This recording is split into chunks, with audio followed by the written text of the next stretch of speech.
I drove up the familiar mountain road, feeling the weight of the past few months lift just slightly with each curve.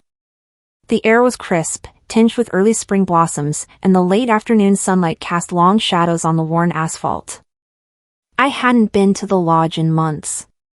The idea of a solo getaway, just me and the quiet wilderness, had been my only anchor through the chaos of work and the constant demands of daily life. I had imagined walking through the pine-scented halls, listening to the creek in the distance, letting the memories of my father and our time here wash over me. Yet, as I neared the driveway, something seemed off. The flowers at the edge of the garden looked newer, freshly planted in ways that didn't match the lodge's familiar arrangement, and the curtains fluttered differently from what I remembered. My chest tightened. The tire tracks in the gravel suggested recent activity. Someone had been here. But who? And why? I reached for my key and tried the front door. It didn't fit. I shook it once, twice, my fingers trembling slightly. Confusion turned to disbelief. The lock had changed. I knocked, calling out softly at first, then louder, "Mom? Are you here?" Silence. The back door, too, refused entry, and a glance at the mailbox made my stomach drop. My name was gone. I swallowed hard, trying to make sense of it. This wasn't just a forgotten key issue, something significant had shifted behind my back. My pulse quickened. Questions formed, spinning in my mind. Had someone forced their way in? Had this been planned? A sense of intrusion settled over me, sharp and unwelcome. Then, the door opened. Mom stood there, calm, almost expectant.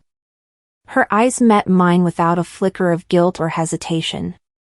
"This isn't just yours anymore," she said, her voice measured, deliberate. "It's ours now." My chest tightened. My mind raced to interpret her words. Ours? What did that mean? She continued, speaking of family discussions and how things had shifted in my absence. My siblings, though not present, had supposedly agreed that I hadn't used the lodge enough to justify keeping it solely to myself. They had repurposed it, she said, as if it were just another household object rather than the sanctuary my father had left me. I tried to keep my face composed, but the heat of indignation and hurt burned behind my eyes. Words felt heavy, inadequate to the betrayal I was processing. The memories hit hard. The lodge had been my father's gift, a place he meant just for me. I remembered the handwritten letter tucked in his will, his voice clear in my mind, "This is your sanctuary. Protect it, treasure it." How could they disregard that?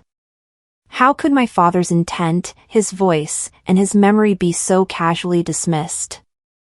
I felt grief curl into anger, the sense of betrayal knotting in my stomach.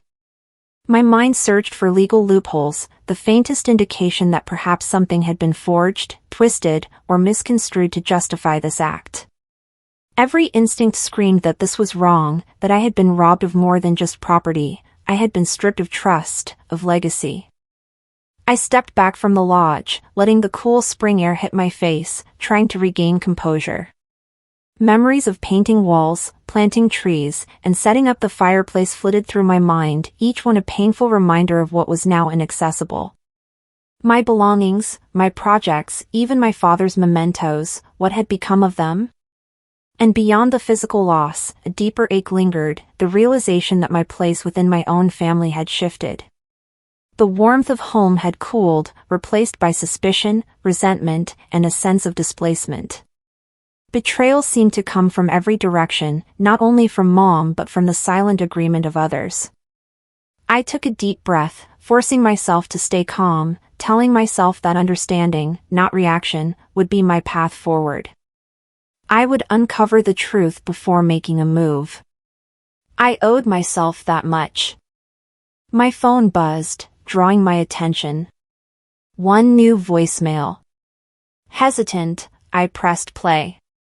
The voice on the recording was clipped, urgent, "I'm sorry, but you need to call me now." Something's not right. My heart sank.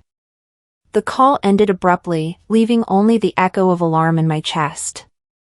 Something beyond my immediate understanding was unfolding, and it wasn't a simple misunderstanding. This was bigger. This was calculated. The lodge, my family, the memories tied to every wall and beam, they had become a stage for a confrontation I hadn't anticipated. And as I stood there, gripping my keys, my mind racing, I realized with chilling clarity that the next steps would require every ounce of patience, intelligence, and courage I possessed. I stepped back from the lodge, letting the late afternoon air fill my lungs, trying to calm the thrum of tension in my chest. Everything around me felt familiar yet subtly altered. The garden showed signs of recent attention, with tufts of grass trimmed differently, and the small pathway looked disturbed, as though someone had paced it 100 times. My heart raced, shoulders tight, and my hands betrayed me with a slight shake. The sense of disbelief and betrayal pressed against me. I ran through a mental inventory of everything inside, the photographs, the furniture, the keepsakes my father had cherished. Each item represented a memory, a fragment of a life I thought was secure. I knew I had to act with care, strategy over impulse, and yet the anxiety gnawed at the edges of my resolve. This was no small family dispute, this was an encroachment on my past and my sanctuary. I pulled out my phone and dialed a trusted lawyer, someone who had helped me navigate tricky situations before. The ringing sounded interminable, each tone stretching the space between my racing thoughts. Should I confront Mom directly? Would it escalate things before I had any proof? My mind weighed every option, circling through past conversations, emails, and subtle hints that now took on a new significance. Small inconsistencies in previous family updates on the lodge began to form a pattern, and with each detail, the stakes became clearer. This wasn't merely a property disagreement, it was an erasure of legacy, a rewriting of the narrative that had been so carefully preserved. As I circled the perimeter of the lodge, subtle signs confirmed my growing suspicion. A set of footprints near the back porch, faint but unmistakable, suggested recent presence. A letter, slightly askew from where I remembered leaving it, hinted that someone had rifled through my things. My pulse accelerated with a simmering anger that made my hands clench. I began mapping in my mind who could have orchestrated this, siblings who had long underestimated me, or other extended family members motivated by convenience or greed. Everything suggested deliberate tampering, not casual usage. The thought that this might be a coordinated effort to wrest control from me hardened my determination. I would not be caught off guard. Turning down the gravel road, I encountered Mr. Caldwell, the caretaker who had overseen the lodge during my absences. He paused mid-gardening, his eyes flitting to me with subtle recognition. "I've seen a few unusual faces around," he said cautiously. "Not sure who they're with, but something's been different lately." His voice carried the weight of unspoken knowledge. The hint was enough to spike my paranoia, yet it strengthened my resolve. The family might be testing my patience, underestimating me, but I wouldn't falter. My father's words about protecting the lodge echoed in my mind, urging me to remain observant and deliberate. I thanked Mr. Caldwell and left, digesting the encounter, my mind already cataloging potential strategies. Back in my car, I sank into the seat, letting the door click shut behind me. I reviewed everything I had observed, plotting a measured approach. Legal counsel, thorough documentation, and a controlled confrontation became the pillars of my plan. Fear and shock gradually gave way to focus. I would observe, record, and gather evidence, ensuring that when I confronted them, it would be on my terms. Patience and intelligence, not raw emotion, would be my tools. I began drafting mental notes, marking each irregularity, every footprint, and subtle disturbance as a clue in the unfolding puzzle. A sharp slip of paper caught my eye under the driver's side door. I bent down, careful not to jostle it, and read the message, "You should know what's really happening inside." My heart hammered, each beat echoing in my ears. The stakes had risen. This was no longer just a matter of locks or keys. Secrets, intentions, and perhaps hidden alliances were at play, and I had just received the first unmistakable sign that the quiet I had hoped for was over. With the note in hand, I knew there was no turning back. The investigation had begun, and every step from here would matter. I felt a surge of determination beneath the apprehension, a readiness to uncover the truth, to face what had been hidden from me, and to do so with the careful intelligence that would keep me ahead. I took a cautious step inside the lodge, my senses alert to every subtle change. The lock felt different under my fingers, colder and more deliberate than before, and the door handle's finish was slightly worn in a way that suggested repeated use. Furniture seemed shifted ever so slightly, and personal items I had left carefully arranged were now out of place.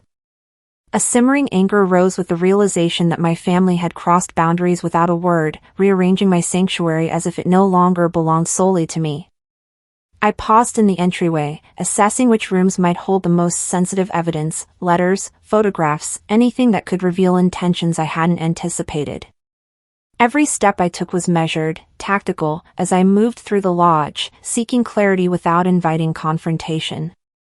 In the study, a document caught my eye, a letter with a date and handwriting that screamed familiarity but carried implications I didn't expect. Its placement was deliberate, and reading it made my stomach twist. It hinted at collusion, a plan orchestrated behind my back. Shock surged through me, mingling with determination. I couldn't let anger cloud my strategy, the stakes were too high. I photographed the paper with my phone, noting dates and subtle marks, making mental notes of the potential legal and personal consequences.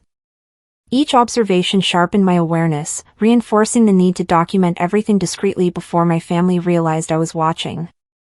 A creak upstairs alerted me, and I turned to find my older brother stepping out of the hallway, his face carefully neutral.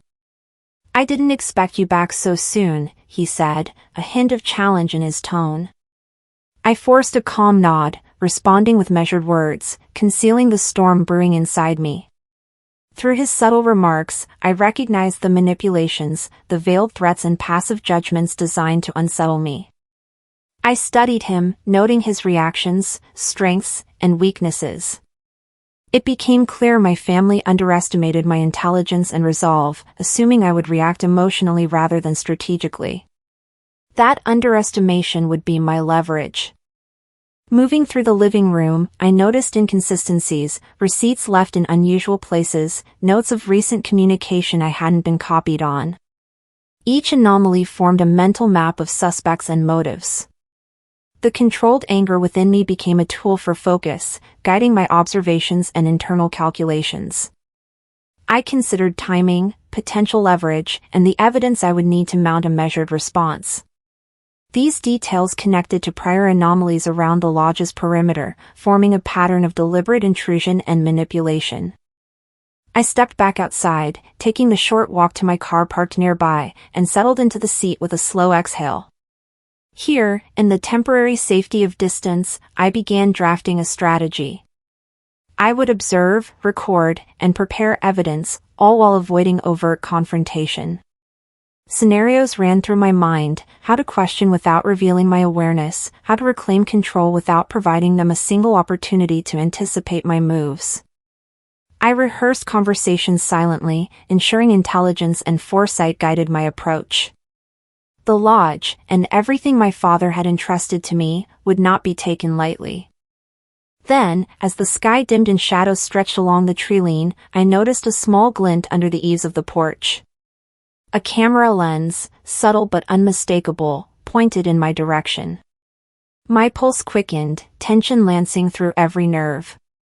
Every step I had taken inside the lodge had been observed. My eyes scanned the perimeter, noticing a folded note tucked near the base of a railing. I picked it up carefully. Its message was simple, chilling: "We've been watching." A surge of controlled determination settled in, overriding initial panic. It was a reminder that this was no longer just about reclaiming space, it was about navigating a calculated game where intelligence and patience would be my allies. I would use this knowledge to turn the situation in my favor. I returned to the lodge that evening, the fading light casting long shadows across the rooms I once knew intimately. Each space carried traces of my father's touch, yet now it was rearranged, some areas clearly marked off, furniture shifted, personal items subtly altered. Frustration bubbled beneath the surface, but I forced myself to move deliberately, mapping the rooms in my mind, noting which corners could yield evidence or reveal motives. The thought of confronting my family directly tugged at me, yet I knew patience and observation would be far more effective. Every detail, from a misplaced photograph to the subtle wear on a chair, was a clue, a breadcrumb in the complex web unfolding before me. I found them in the kitchen, laughing quietly over cups of tea, their familiarity with the space both infuriating and alarming. I joined them with a calm exterior, asking carefully worded questions, probing their understanding of my ownership without revealing my growing awareness. Their responses were measured, but small slips betrayed a disregard for my rights, subtle hints that they assumed I wouldn't notice. I watched facial expressions, pauses, and the weight of their words. Each exchange added pieces to my mental puzzle, revealing cracks in their facade and giving me the first real insight into their intentions. The controlled calm I maintained allowed me to assert a quiet authority without inviting conflict, a delicate balance of firmness and observation. As the evening deepened, I moved through the living room and study when attention shifted elsewhere, noting documents and receipts left carelessly in places they should not have been. Evidence of misappropriation, of manipulation, lay before me in plain sight. The validation of my suspicion stung with anger, yet I catalogued each piece carefully, considering which would carry the most weight in future confrontations. I photographed, noted, and filed each discovery in my mind, constructing a strategic playbook that I would wield with precision. Immediate exposure was a risk I could not afford, subtlety and patience were my allies. I began asserting small powers within the space, rearranging my own belongings deliberately, reclaiming what felt rightfully mine. A quiet shift in tone spread through the room as my presence and attentiveness unsettled them. I observed reactions carefully, who watched, who hesitated, who remained neutral. These insights were as critical as any document. Understanding the family dynamics in real time gave me leverage. I felt a quiet empowerment, a sense of control returning incrementally, fueled by careful calculation rather than overt aggression. Later, I retreated to the guest room, a temporary sanctuary to reflect on the evening's events. I reviewed what had worked, what had faltered, and how subtle victories had been won through calm observation and strategic inquiry. Frustration transformed into resolve, a focused readiness to escalate my efforts when the moment demanded. I updated mental strategies, anticipating their moves while keeping the depth of my awareness concealed. Each realization strengthened my resolve to regain control and protect what was mine. Before turning in for the night, a soft rustle drew my attention. A folded note slid under the door, barely visible in the dim light. I picked it up cautiously. The handwriting was unfamiliar, yet the message was unmistakable. Deeper collusion was at play. My pulse quickened with shock, mingled with the thrill of gaining leverage. This note was both warning and opportunity, a reminder that the game had only just begun. I read it again, letting the words settle, knowing that my next moves would need to be precise, calculated, and unwavering. The stakes had risen, and I was ready to match them step by step. That morning, I settled into the lodge's dining area with a mug of coffee, replaying the confrontations of the previous evening in my mind. Each small misstep and subtle victory provided lessons, highlighting where I'd rushed or hesitated, and where I had maintained control. Frustration simmered as I acknowledged the gaps in my approach, but it transformed quickly into focused resolve. I rehearsed, in thought, the boundaries I needed to set, considering how to assert them without giving away my full awareness or strategic plan. Every decision now demanded careful calculation, what to confront, what to observe, and how to make even minor actions count toward reclaiming my space. By mid-morning, I began testing the waters, communicating clearly and firmly with those occupying my lodge. I made it known what I would no longer tolerate: the casual intrusion, the disregard for my belongings, and the presumption of authority. I spoke with measured calm, each sentence designed to assert my rights without sparking immediate conflict. I watched for even the slightest flicker of discomfort or hesitation, noting who seemed genuinely resistant and who remained neutral. These reactions were crucial. They painted the landscape of potential allies and threats, giving me insight into who might stand with me or against me when escalation became unavoidable. As the family members adjusted to my quiet assertiveness, I moved tactically through the lodge, revealing just enough evidence to signal my awareness. Receipts, documents, and misplaced items were subtly presented to underscore my knowledge of misappropriation without exposing my full plan. Their reactions were telling, a flicker of surprise here, a pause there, and each observation fed into my evolving strategy. The emotional tide shifted, frustration became a tool, channeled into calculated control. I reinforced my authority through these small displays, establishing the perception that I was present, aware, and in command, even while remaining calm and composed. I then began to provoke responses deliberately, testing the boundaries I had established. A carefully worded question, a pointed observation, a casual remark, all designed to draw out truth or admission without overt confrontation. I watched closely as subtle slips revealed their thinking, assumptions that I would not notice, contradictions that betrayed their intentions.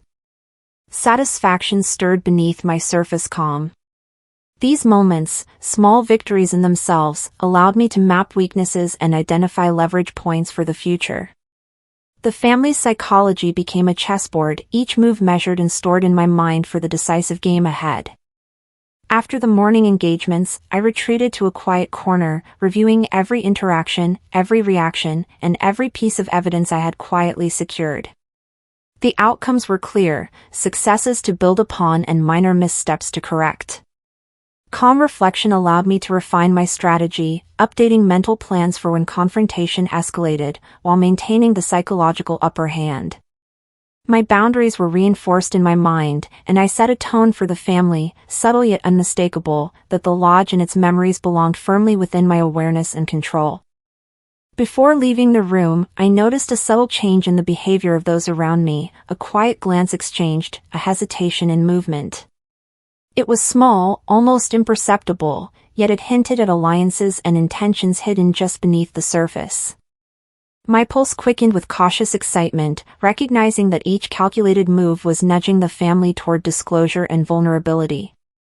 I felt the shift, and with it, the confidence that my strategic maneuvers were beginning to reshape the lodge's dynamic, setting the stage for the next phase of controlled, high-stakes action. Late morning sunlight filtered through the lodge windows, casting patterns across the floor as I sat quietly in my personal office, reviewing the subtle provocations from my family. Each small slight, the misplaced mug, the comment left carelessly in the kitchen, the rearranged papers, was deliberate, testing boundaries I had carefully set. I noted motives and potential consequences, feeling the tension coil in my chest. Frustration arose, yes, but it was harnessed, transformed into focused determination. Every action, every glance from them was being recorded in my mind, mapped for leverage in upcoming confrontations. My prior strategies were evaluated meticulously, adjustments made to ensure no misstep would allow them to undermine me again. When the first challenge came, a pointed remark about how I rarely used the lodge, I responded without anger. Calmly, I referenced the documented evidence I had gathered, subtly signaling awareness and control. The words were measured, firm, and my tone conveyed an unspoken authority. I observed their reactions, noting hesitation in one sibling and a quick glance exchanged between the others. Alliances and hidden agendas were shifting before me, and my mental map expanded with each subtle reaction. The psychological upper hand was mine, not through force, but through careful, strategic assertion.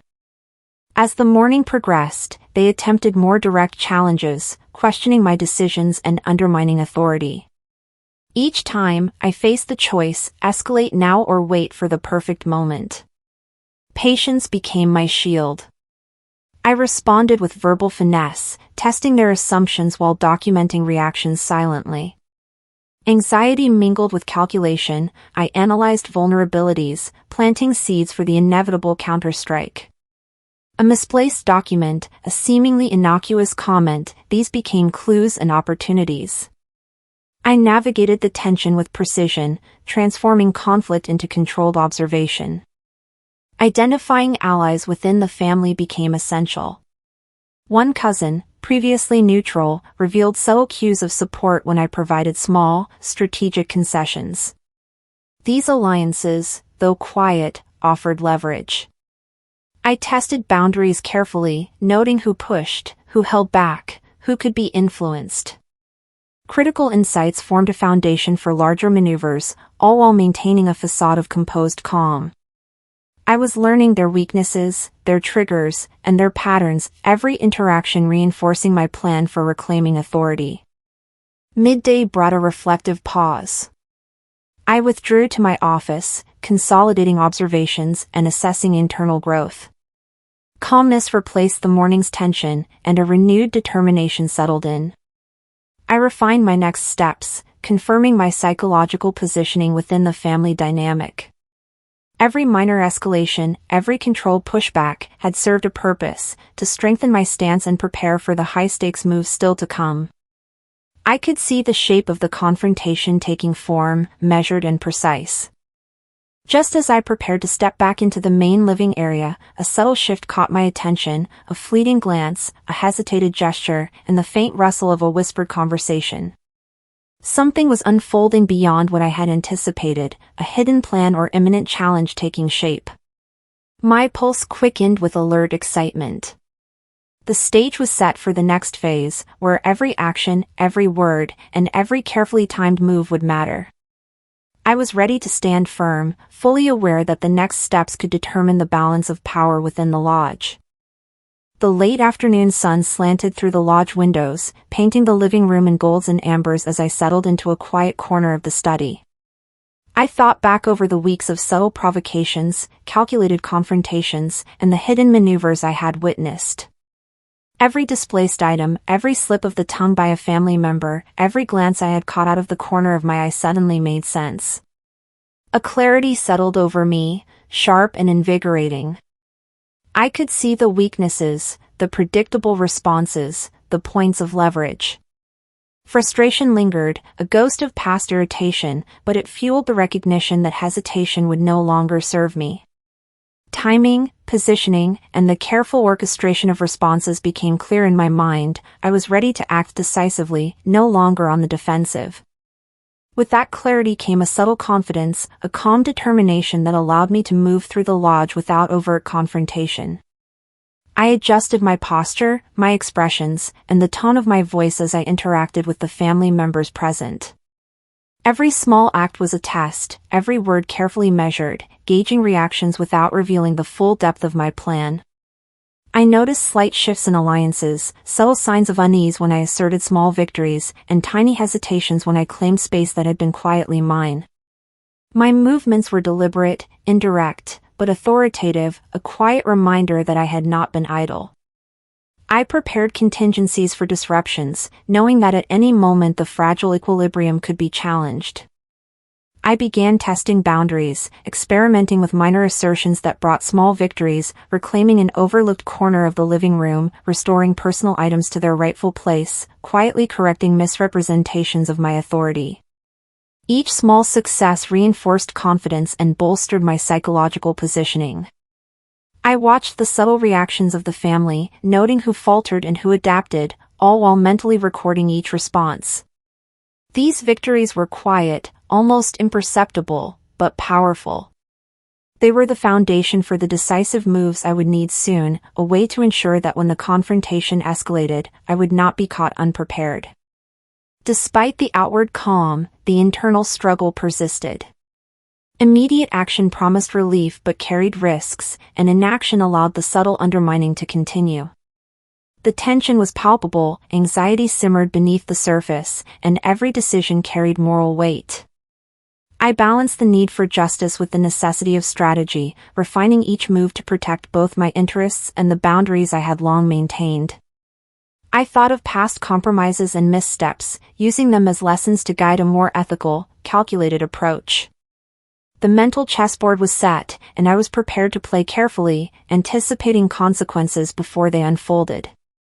As the evening crept in, I consolidated all gathered evidence and insights.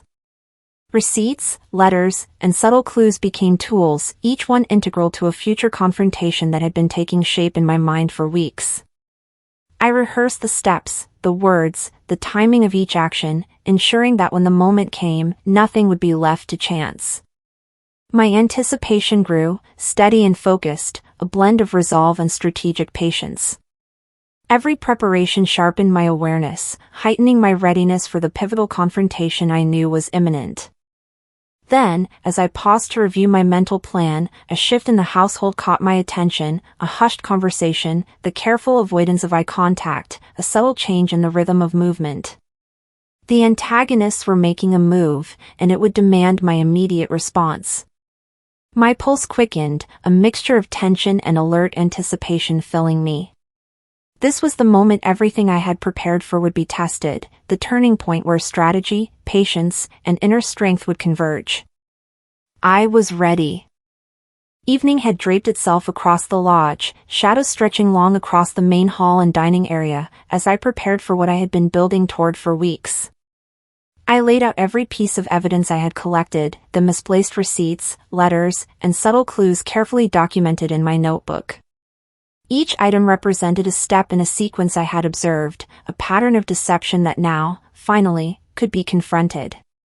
My mind rehearsed dialogues, counterarguments, and the precise timing of each reveal. I felt a quiet focus, a calm masking the tension beneath. Everything hinged on execution. One wrong word or misstep could unravel the carefully constructed strategy. Then the unexpected happened. One of the family members, likely anticipating my approach, made a sudden move, a forged letter claiming changes to the lodge's ownership, an attempt at public embarrassment during the evening gathering. My initial reaction was shock, a jolt through my chest and a momentary lapse in calm. I watched closely, noting who absorbed the claim, who flinched, and who remained neutral. Every subtle reaction became data for my response. I recalibrated instantly, reminding myself that this surprise would not dictate the course. I controlled my breathing, steadying the surge of emotions, while formulating the tactical counter. I struck back with precision. Drawing from the evidence I had painstakingly collected, I revealed the truth in measured, undeniable steps. Documents were displayed, discrepancies highlighted, and inconsistencies in stories exposed, all without a hint of rash aggression. Each revelation landed with careful timing, letting the family process the implications before moving to the next point. I maintained poise and calm authority, turning their earlier maneuver into an advantage. As the pieces fell into place, I could feel the shift in the room. Control, competence, and intelligence were no longer my secrets, they were visible, undeniable. Family dynamics altered in real time, the power balance subtly realigned. The emotional intensity in the room was palpable. I witnessed a mixture of relief, shock, and begrudging acknowledgement from those who had tried to undermine me. Small shifts in alliances, subtle nods, and changes in posture confirmed the effect of my counteraction. I observed the human reactions, the guilt, the embarrassment, the grudging respect, and allowed myself a private satisfaction. Yet, there was empathy too, an understanding that some collateral discomfort was unavoidable. My victory was tempered by the responsibility of wielding truth wisely, asserting authority without crushing those already faltering under their own misdeeds. With the confrontation complete, I solidified my position. Clear boundaries were established, my ownership, my space, and the expectations for future conduct were communicated without ambiguity. Accountability was confirmed, not through punishment, but through awareness and demonstrated competence. The lodge, my sanctuary, now reflected my regained authority. Composure and assertive control permeated the room, signaling both closure and readiness for ongoing vigilance. I noted personal growth and the lessons embedded in every interaction, reinforcing the foundation for long-term security and trustworthiness. As the evening drew deeper, a subtle shift lingered, whispers, exchanged glances, and unspoken discussions hinted at residual tensions, unspoken plans still forming. Though the truth had been revealed, the undercurrents of family dynamics were far from settled. My pulse quickened with anticipation, alert to the potential next moves, knowing that while this battle was won, the strategic game was not over. The air was charged, the stakes elevated, and I remained poised, ready for the final phase. The lodge had finally fallen into a quiet rhythm, the echoes of confrontation replaced by the soft crackle of the fireplace and the distant wind brushing the pines. I sat at the head of the dining table, observing the aftermath with a careful, reflective eye. Family members moved around cautiously, some avoiding direct gaze, others offering tentative smiles of acknowledgement. The tension that had once filled the air now felt thinner, dissipating in small gestures, a nod, a shared cup of tea, a respectful pause. I felt a sense of moral victory settle over me, not from triumph alone, but from knowing the truth had prevailed. Each lesson from the past, every misstep, betrayal, and confrontation, had crystallized into a deeper understanding of strategy, patience, and resilience. I engaged in measured conversations, starting with my closest relatives, those whose loyalty had not wavered. Boundaries were articulated with clarity and firmness, yet tempered with empathy. I addressed lingering grievances without blame, explaining why certain actions were unacceptable and emphasizing the importance of mutual respect moving forward. I drew upon shared history and personal anecdotes to reinforce lessons, speaking not as a judge, but as someone striving to maintain harmony while securing her rightful place. It was remarkable how a calm, thoughtful approach could encourage reflection, even among those who had resisted acknowledgement before. With dialogue underway, I turned to establishing clear expectations for future interactions. I defined what I would tolerate in my space and property, and outlined plans for autonomy and personal growth. Strategic foresight guided these steps, ensuring security without aggression. The lodge now reflected not only my authority but my vision for coexistence, firm, composed, and thoughtful. Each small decision reinforced my position and demonstrated leadership that balanced assertiveness with prudence, sending subtle cues to anyone who might test boundaries in the future. I allowed myself moments of reflection, thinking back to the fears, self-doubt, and passive acceptance that had once weighed me down. Recognizing the personal growth that adversity had forged brought a profound sense of satisfaction. I felt empowered, not through the defeat of others, but through the mastery of my own reactions and choices. As I shared insights with younger family members, I offered guidance drawn from experience, lessons in resilience, patience, and the quiet assertion of self-worth. Symbolic acts, small gestures of ownership and care for the lodge, marked the emotional closure I had been seeking for so long. Then came the final twist, subtle yet profound.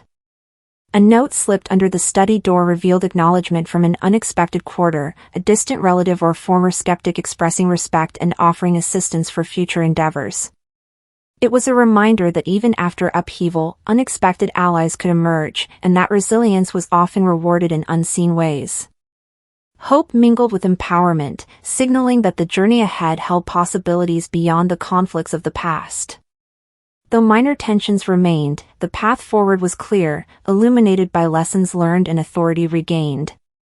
As the evening settled into silence, I stepped outside onto the veranda, the lodge silhouetted against the night sky. Breathing deeply, I felt the weight of past struggles lift slightly, replaced by a cautious optimism. The pine-scented air carried a promise of renewal, and the quiet around the lodge was no longer a reminder of conflict, but a canvas for future growth. I allowed myself one final glance at the space I had fought for and protected, knowing that while the story had reached a resolution, the life beyond these walls would continue, guided by wisdom, strength, and the clarity that comes from standing firm.